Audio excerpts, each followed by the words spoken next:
Hello दोस्तों, हम लोग पिछले वीडियो में प्रश्नावली 8 का त्रिकोणमिति परिचय के बारे में जानकारी प्राप्त कर चुके थे। उसमें हम लोगों ने त्रिकोणमिति के बारे में बेसिक जानकारी पढ़े थे और समकोण त्रिभुज के बारे में अध्ययन किया था। अगर आप लोग उस वीडियो को नहीं देखे हैं तो पहले उसको देख लीजिए, ताकि इस प्रश्नावली को बनाने में आप लोग को सहूलियत मिलेगी, आराम मिलेगा। ठीक है, तो हम लोग प्रश्नावली 8.1 का प्रश्नों का सोल्व करने का कोशिश करते हैं। चलिए हम लोग क्वेश्चन को पढ़ते हैं। क्या बोलता है? त्रिभुज एबीसी में जिसका कोण भी समकोण है, AB बराबर 24 सेंटीमीटर और BC बराबर 7 सेंटीमीटर है, निम्नलिखित का मान ज्ञात कीजिए। सबसे पहले इस सवाल को बनाने के लिए हम लोग को समकोण त्रिभुज बनाना पड़ेगा। तो चलिए हम लोग समकोण त्रिभुज बनाते हैं।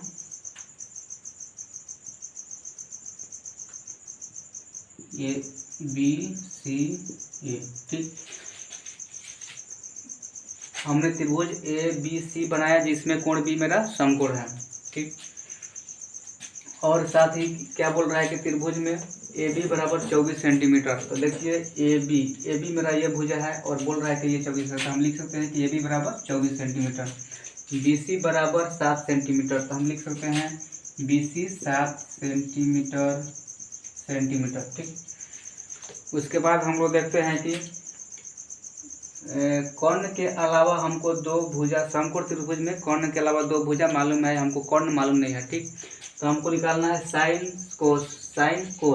तो इसके लिए हम लोग को चाहिए होता है कर्ण और आधार लंब, ठीक।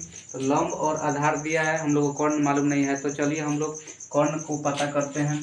कर्ण बराबर फार्मूला होता है रूट अंदर लंब स्क्वायर प्लस आधार स्क्वायर। अगर हम इसको लंब मानते हैं तो इसको चलिए 24 स्क्वायर प्लस 7 का स्क्वायर। 24 का स्क्वायर होता है 576, 7 का स्क्वायर होता है 49। दोनों को हम लोग जो जोड़ेंगे तो आएगा 625 आएगा। 625 का अगर वर्गमूल हम निकालते हैं तो इसका मान आएगा 25 सेंटीमीटर, क्योंकि सेंटीमीटर में इसलिए मेरा कर्ण भी सेंटीमीटर होगा। हम लिख सकते हैं कि ये जो मेरा हो गया ये 25 सेंटीमीटर हो गया, ठीक। अब हम लोग देखते हैं साइन A cos A, ठीक। Sine C cos C। क्योंकि ये समकोण है तो कोण C और कोण E मेरा न्यून कोण होगा, ठीक। साथ ही हम लोग जानते हैं, बेसिक जानकारी थोड़ा लिख लेते हैं। कोण C के लिए कोण A के लिए कर्ण कोण होगा, इसमें कर्ण कोण होगा, लंब क्या होगा, आधार क्या होगा, लंब क्या होगा, आधार क्या होगा, ठीक। हम पिछला वीडियो में हम लोगों ने बताया था कि जो C के लिए होगा, C के लिए लंब होगा AB और C के लिए आधार होगा BC। तो कोण C के लिए हम लोग पहले लिखते हैं कोण C के लिए कर्ण दोनों कोण के लिए मेरा AC ही होगा। तो कर्ण मेरा AC है। लंब कितना है? लंब कोण C के लिए लंब मेरा AB कितना है? AC 25 सेंटीमीटर, AB बराबर 24 सेंटीमीटर। आधार मेरा C के लिए आधार मेरा BC बराबर 7 सेंटीमीटर, ठीक। इसी प्रकार कोण A के लिए कर्ण मेरा AC ही रहेगा, इसका मान कितना है? 25 सेंटीमीटर है। लंब कोण A के लिए लंब, कोण A जो है AB पर बना हुआ है, कर्ण के साथ AB के साथ आरे बना हुआ है, ठीक ना। तो कोण A के लिए AB मेरा यहाँ पे आधार का काम करेगा। तो AB मेरा क्या है? 24 सेंटीमीटर आधार का काम करेगा। लंब कोण A के लिए लंब सम्मुख भुजा होता है BC बराबर 7 सेंटीमीटर, ठीक। अब इसके बाद हम लोग निकालेंगे साइन A यानी कि एंगल A के लिए साइन A का फार्मूला होता है लंब बटा कोण। ए के लिए कोण ए के लिए मेरा लंब कौन सा है? कोण ए के लिए लंब मेरा है BC और कौन मेरा AC है। तो हम देखते हैं कि BC का मान कितना है। BC का मान 7 है तथा AC का मान मेरा 25। तो बोल सकते हैं कि साइन A का मान मेरा 7/25 आ गया। इस प्रकार अगर हम कोस A का मान निकालते हैं, कोस A बराबर यानी कि एंगल A के लिए कोस का मान, कोस बराबर होता है आधार बटा कोण। आधार कोण A के लिए, कोण A के लिए आधार मेरा कितना है, कोण A के लिए आधार मेरा AB, आधार मेरा AB, कोण A के लिए आधार मेरा AB हो गया। कोण मेरा AC, AB का मान 24 और कोण AC का मान मेरा 25।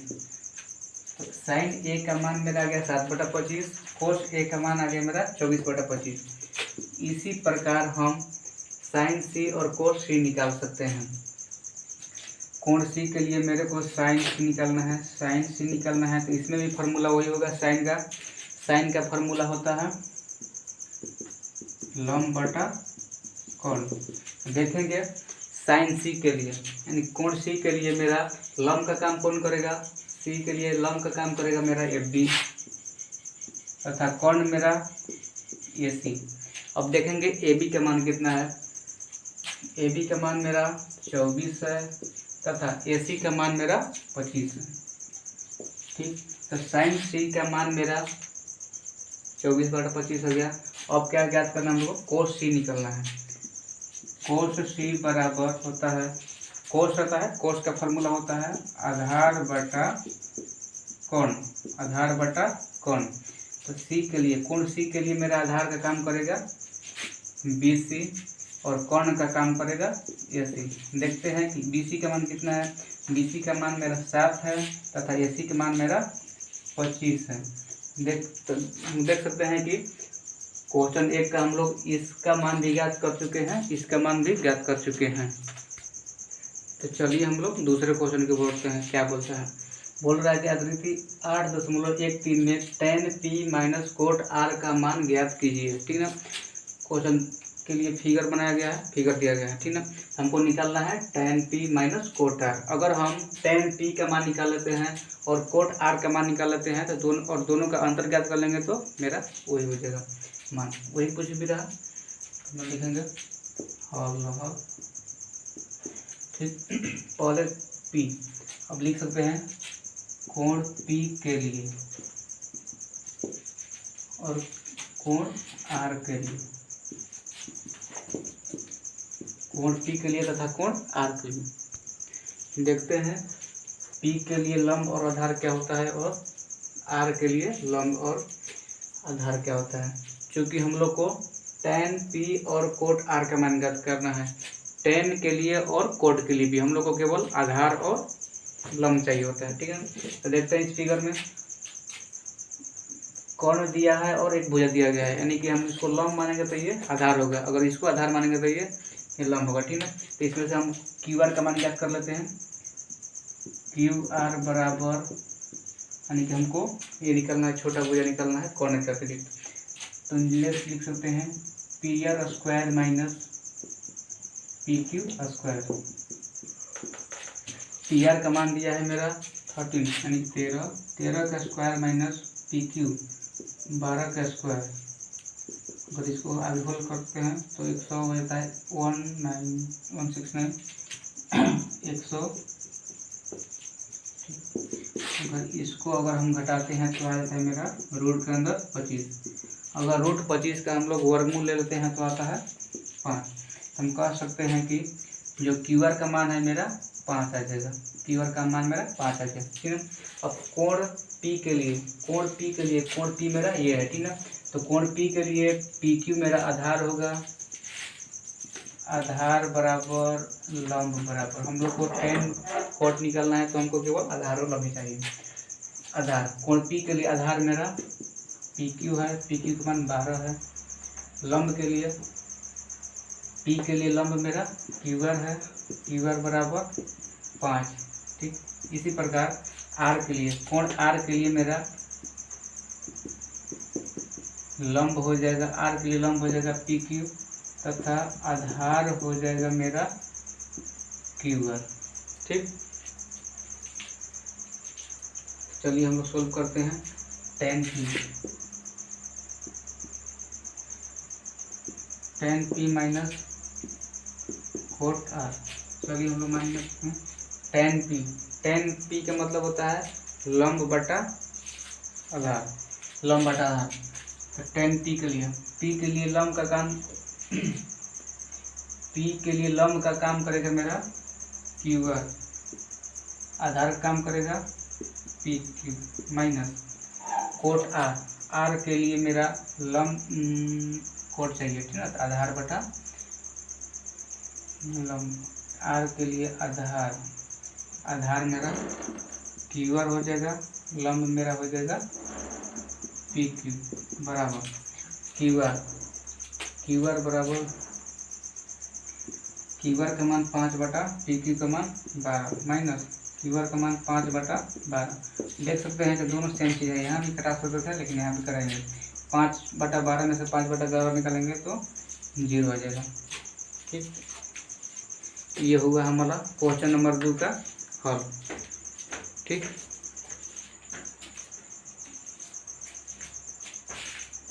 क्वेश्चन को देखते हैं क्या बोल रहा है। बोल रहा है यदि साइन ए बराबर 3/4 हो तो कोस ए और टेन ए का मान परिकलित कीजिए। ठीक है, तो हम लोग इसके लिए पहले फिगर बनाते हैं, एक समकोण बनाते हैं। ये मेरा ए बी सी, ये मेरा एक समकोण त्रिभुज हो गया, ठीक है, जिसमें कोण बी को हम समकोण माने हैं। कोण ए क्या बोल रहा है कि साइन ए बराबर 3/4। साइन ए का मान दिया है, पहले क्या दिया है, साइन ए बराबर 3/4 दिया है। साइन ए बराबर 3/4 दिया है, मतलब हमको दिया है लंब बटा कोण दिया है, लंब बटा कोण दिया है। तो लंब किसका दिया है और कोण किसका दिया है, ठीक है। कोण ए के बारे में पूछ रहा है, कोण ए के अनुसार। तो कोण ए के अनुसार मेरा लंब कौन सा होगा, कोण ए के अनुसार मेरा लंब ये होगा, ये लंब होगा और ये मेरा कोण होगा, और लंब हो गया कोण हो गया तो मेरा आधार होगा। तो कोण ए के लिए मेरा लंब है 3, हम लिख सकते हैं ये 3, और कोण बोल रहा है 4, तो इसको लिख सकते हैं हम 4। ठीक, क्योंकि समकोण त्रिभुज में हमको कोण मालूम हो गया, लंब मालूम हो गया और आधार हमको मालूम नहीं है। कोस ए का मान ज्ञात करना है, तो कोस ए का मान ज्ञात करने में हमको आधार की जरूरत पड़ती है, तथा टेन ए का मान ज्ञात करने में भी आधार की जरूरत पड़ती है। तो चलिए हम लोग आधार निकालते हैं। आधार बराबर कोण का स्क्वायर माइनस लंब का स्क्वायर। ठीक, फॉर्मूला से अब देखते हैं हम लोग। मान कोण का मान मेरा दिया है 4, तो 4 का स्क्वायर लिखेंगे। लंब का मान दिया है 3, तो हम 3 का स्क्वायर लिखेंगे रूट के अंदर। 16 माइनस 9 लिख सकते हैं √7। √7 का वर्गमूल पूरा नहीं निकाल सकते, √7 मेरा √7 ही रहेगा। तो हम कह सकते हैं कि ये मेरा √7 हो गया। ठीक, तो हम देखते हैं अब कोण ए के अनुसार पूछ रहा है कोस ए। तो कोस ए बराबर होता है आधार बटा कोण। ठीक, क्योंकि कोण ए के अनुसार कोस का मान पूछ रहा है, ठीक ना। तो कोण ए के अनुसार मेरा आधार कौन सा होगा, कोण ए के अनुसार मेरा आधार ए बी होगा, तथा कोण ए के लिए मेरा लंब बी सी होगा। लेकिन लंब की जरूरत नहीं है यहाँ पे, कोण और इसका जरूरत है आधार का। तो आधार मेरा हो जाएगा √7 और मेरा कोण हो जाएगा 4। मेरा कोस ए बराबर √7/4 ये आंसर हो गया। ठीक, उसी के अनुसार पूछ रहा है टेन ए बराबर कोण ए के लिए टेन का मान। तो टेन का पहले फार्मूला हम लोग लिखेंगे, फार्मूला होता है लंब बटा आधार फार्मूला होता है। तो देखते हैं कोण ए के लिए लंब मेरा कौन सा है। कोण ए के लिए लंब मेरा BC है, तो BC का मान कितना है 3। कोण ए के लिए मेरा आधार कौन सा है, कोण ए के लिए आधार मेरा AB है, तो AB के मान हम लोग ज्ञात कर चुके हैं √7। ये हमारा क्वेश्चन के अनुसार ये उसका आंसर होगा। चलिए हम लोग अगला क्वेश्चन को देखते हैं। क्या बोल रहा है, यदि 15 कोट ए बराबर 8 हो तो साइन ए एम से के का मान बताएं। ठीक है, तो इसके लिए भी सबसे पहले हम लोग एक समकोण त्रिभुज का निर्माण करते हैं, बनाते हैं समकोण त्रिभुज ए बी सी। ठीक, देखते हैं क्या बोल रहा है कि पहले नंबर दिया गया, हम लिख लेते हैं 15 कोट ए बराबर 8। पहले हम समीकरण को बना लेते हैं, कोट ए बराबर 8/15। चूँकि ये समीकरण के बाएं साइड में है, अगर दाएं साइड जाएंगे तो ये गुणा से भागा में जाएंगे, यानी कि बटा में आएगा। ठीक, तो हम लिख सकते हैं।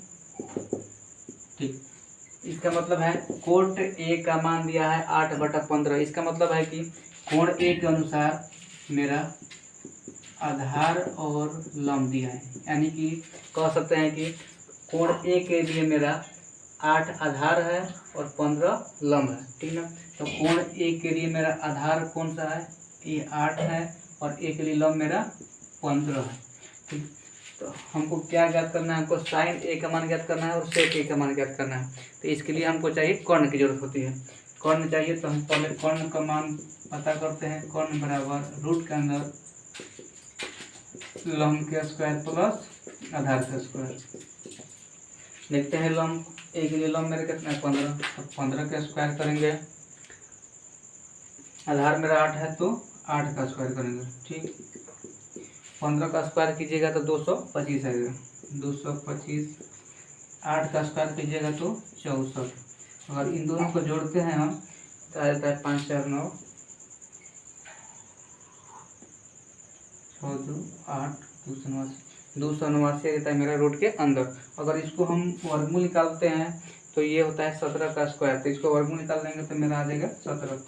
तो यानी कि मेरा AC का मान, कर्ण AC का मान मेरा 17 आ गया। ठीक ना, क्योंकि समकोण त्रिभुज में हमको लंब, आधार और कर्ण तीनों मालूम हो गया, तो हम 6 कुछ भी निकाल सकते हैं। तो हमको पूछा क्या गया है, हमको पूछा गया है साइन ए बराबर। ठीक ना, तो पहले हम साइन ए का फॉर्मूला लिखते हैं। साइन ए का फॉर्मूला होता है लंब बटा कोण। देखते हैं कोण ए के अनुसार, कोण ए के अनुसार, कोण ए के अनुसार लंब कौन है, कोण ए के अनुसार लंब मेरा BC है, लंब BC है। तो इसका मान कितना है 15, और कोण ए के अनुसार कोण तो ये मेरा 17, हम लिख देंगे 17। ये मेरा हो गया साइन ए बराबर 15/17, इसका मान हो गया। अब हम निकालेंगे सेक ए का मान। सेक ए का मान निकाल कर देखते हैं। सेक ए बराबर होता है कर्ण बटा आधार। ठीक, तो देखते हैं कर्ण का मान। पहले कर्ण तो मेरा 17 है। ठीक, अब उस क्या है, हमको क्या आधार चाहिए। कोण ए के लिए आधार, कोण ए के लिए आधार मेरा कौन सा होगा, कोण ए के लिए आधार मेरा AB होगा, इसलिए मेरा 8, यानी कि साइन ए बराबर 15/17 और सेक ए बराबर 17/15। इस क्वेश्चन के साथ हम दोनों का मान ज्ञात कर चुके हैं। हम लोग अगले क्वेश्चन को देखते हैं। क्या बोलता है यदि सेक थीटा बराबर 13/12 हो तो अन्य सभी त्रिकोणमितीय अनुपात परिकलित कीजिए। ठीक है, तो इसके लिए सबसे पहले हम समकोण त्रिभुज बनाते हैं। ABC समकोण त्रिभुज होगा। क्योंकि इसमें कोई कोण को नहीं बताया है तो हम मान लेते हैं ए का मान मेरा थीटा डिग्री है। कोण का मान नहीं दिया तो इसको मान लेता है थीटा डिग्री, यानी कि ये कोण थीटा होगा, तो इसके अनुसार ये मेरा लंब होगा, ये आधार होगा, ये कर्ण होगा। ठीक, तो क्या दिया है, कॉलम नंबर दिया है सेक थीटा बराबर 13/12 ये दिया है, यानी कि सेक थीटा बराबर दिया है, यानी कि हमको क्या दिया है, सेक थीटा का फॉर्मूला होता है कर्ण बटा आधार, यानी कि हमको कोण दिया है, यानी कि थीटा के अनुसार, यानी कि ये कोण के अनुसार कोण का मान 13 है, यानी कि कोण मेरा 13 है। आधार ये थीटा के अनुसार आधार मेरा ये भी होगा। ठीक ना, ये दिया है कितना 12। क्योंकि हमको समकोण त्रिभुज में कोण मालूम है, आधार मालूम है, तो हम लंब ज्ञात कर सकते हैं, यानी कि BC यानी कि लंब बराबर रूट अंडर कर्ण के स्क्वायर माइनस लंब के आधार का स्क्वायर, कर्ण का स्क्वायर माइनस आधार का स्क्वायर। देखते हैं कर्ण कितना है, कर्ण का मान मेरा 13 है, तो 13 का स्क्वायर करेंगे, 13 का स्क्वायर करेंगे, 12 का स्क्वायर करेंगे, 13 का स्क्वायर करेंगे तो होता है 169, माइनस 12 का स्क्वायर करेंगे तो 144। अगर दोनों को घटाते हैं तो 5 2 बचेगा, यानी कि रूट में 25 बच गया। अगर रूट 25 का वर्गमूल हम निकालते हैं तो ये होता है मेरा 5, यानी कि हम कह सकते हैं कि मेरा BC का मान आ गया 5, BC का मान आ गया 5। ठीक, क्योंकि समकोण त्रिभुज हमको लंब, आधार, कोण तीनों मालूम हो गया, तो हम सभी त्रिकोणमितीय अनुपात ज्ञात कर सकते हैं। सभी त्रिकोणमितीय अनुपात का मतलब हुआ साइन को लेकर, यानी कि 6 जो त्रिकोणमितीय अनुपात होता है सभी को लिखेंगे। तो हम क्या क्या लिख सकते हैं, साइन थीटा बराबर लिख सकते हैं, कोसेक थीटा बराबर लिख सकते हैं, टेन थीटा बराबर लिख सकते हैं, कोट थीटा बराबर लिख सकते हैं, और क्या बच गया मेरा कोस थीटा बराबर लिख सकते हैं। ठीक, इन सभी का मान ज्ञात करना है, इन सभी का मान ज्ञात करना है। तो देखेंगे साइन थीटा बराबर, चूंकि साइन थीटा बराबर फार्मूला होता है लंब बटा कोण। तो लंब बटा कोण, थीटा के लिए मेरा लंब का काम करेगा BC, BC मतलब 5, आधार कोण का काम करेगा मेरा AC, AC मतलब 13, इसका मान ये हो गया। कोसेक का मान, कोसेक जो होता है लंब साइन का इन्वर्स होता है, इन्वर्स मतलब व्युत्क्रम, इसको बोल सकते हैं कोण बटा लंब। ये हो जाएगा मेरा 13, लंब होगा मेरा 5। tan थीटा बराबर फार्मूला होता है लंब बटा आधार। थीटा के लिए लंब कौन सा होगा, थीटा के लिए लंब मेरा 5 है, तो 5 हो गया, आधार मेरा 12 हो गया, ये हो गया।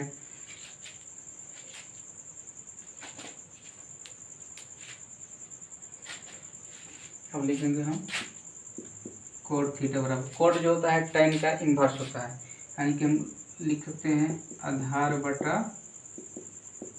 लंब। आधार मेरा हो गया 12, लंब हो गया मेरा 5, ये हो गया 12 बटा 5। अब क्या बच गया कोस। तो कोस थीटा बराबर, जानते हैं कोस थीटा बराबर फार्मूला होता है आधार बटा कोण, लिखेंगे आधार बटा कोण। आधार थीटा के लिए आधार मेरा कौन सा है, AB बोले तो 12, और कोण मेरा है 13। इस देख सकते हैं, इस प्रकार क्वेश्चन के अनुसार हम लोग एक त्रिकोणमितीय अनुपात का मान दिया है और 5 अन्य त्रिकोणमितीय अनुपात हम लोग ज्ञात कर चुके हैं। हम लोग अगला क्वेश्चन की ओर चलते हैं। क्या बोलता है, यदि कोण A और कोण B न्यून कोण हो। हम लोग अगला क्वेश्चन की ओर चलते हैं। क्या बोलता है यदि कोण A और कोण B न्यून कोण हो। न्यून कोण मतलब 0 और 90 डिग्री के बीच, ठीक हो, जहाँ कोस A बराबर कोस B, तो दिखाएं कि कोण A बराबर कोण B। ठीक है, चलिए इसके लिए हम पहले वो फिगर बनाते हैं, समकोण त्रिभुज बनाते हैं ABC। क्योंकि बोला है कोण A और कोण B न्यून कोण है, ठीक है, तो इसमें हम कोण C को समकोण लेकर चलते हैं। ठीक है, अब फिगर के अनुसार अगर हम चलते हैं इसको, तो AB जो मेरा होगा कोण हो जाएगा, AC आधार हो जाएगा और BC मेरा लंब हो जाएगा। ठीक है, तो चलते हैं। क्या बोल रहा है, न्यून कोण हो जहाँ कोस A बराबर कोस B। हाँ देखिए दिया है कोस A बराबर कोस B, कोस A बराबर कोस B। ठीक है, देखते हैं कोस A और कोस B का मान ज्ञात कर लेते हैं। कोस A यानी कि एंगल A के लिए कोस A का मान, कौन एंगल के लिए कोस A का मान, कोस A बराबर फॉर्मूला होता है आधार बटा कोण। तो कोण A के लिए आधार मेरा हो जाएगा AC और कोण मेरा हो जाएगा इसमें AB, बराबर लिखते हैं कोस B मतलब कोण B के लिए कोस का मान, तो इसमें भी कोण B के लिए आधार बटा कोण। B के लिए आधार मेरा काम करेगा B के लिए आधार का काम करेगा BC, और कोण इसमें मेरा काम करेगा AB। ठीक, AB, ठीक, देख सकते हैं AC बटा AB बराबर BC बटा AB। क्योंकि इसको बराबर के ये साइड भागा में है, यह भी बराबर के साइड ये साइड भागा में है, दोनों कट सकते हैं। तो हम देख सकते हैं कि AC बराबर हो गया BC, फिगर के अनुसार AC बराबर BC, AC बराबर BC, यानी कि AC का जो मान है BC के बराबर है, AC का मान है BC के बराबर है। ठीक, तो हम लोग पहले एक ठो फार्मूला हम लोग थ्योरी पढ़े होंगे। अगर त्रिभुज के कोई दो भुजाएं आपस में बराबर हो तो उसके समूह कोण भी बराबर होंगे। ठीक ना, तो लिखेंगे चूंकि त्रिभुज ACB में कोण AB में AC बराबर BC है, AC बराबर BC है, तो लिख सकते हैं अतः कोण A बराबर कोण B, कोण A बराबर कोण B। ये हो गया प्रूफ। क्वेश्चन के साथ हम लोग को यही सिद्ध करना था, ये हमको सिद्ध हो गया। ठीक।